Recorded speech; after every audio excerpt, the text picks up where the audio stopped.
Materi kali ini kita sudah sampai pada yang ke-8 ya. Artinya dari unsur dasar yang dalam penulisan cerpen itu kita sudah mencapai unsur yang ke-8, yaitu tentang membuat sudut pandang.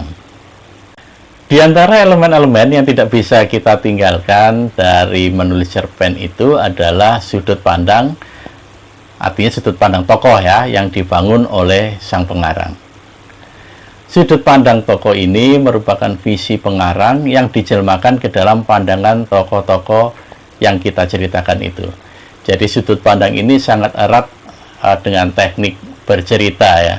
Jadi bagaimana kita mengimplementasikan pemikiran-pemikiran kita lewat tokoh yang kita buat dalam cerpen itu. Jadi sama aja sebenarnya itu pemikiran penulisnya, tetapi diimplementasikan pada tokoh yang dibuat. Itu biasanya tokoh mesti tokoh rekaan ya. Jadi ini berhubungan dengan teknik. Kemudian sudut pandang cerpen yang paling umum digunakan adalah sudut pandang orang pertama, alias penulis menggunakan subjek aku atau saya dan sejenisnya ya, seperti itu. Jadi ini sudut pandang yang paling gampang diterjemahkan dalam penulisan cerpen ketika menggunakan tokoh ini adalah sebagai sudut pandang orang pertama, sehingga bisa menggunakan kata aku, saya. Jadi seolah-olah pengarangnya inilah yang jadi tokoh itu.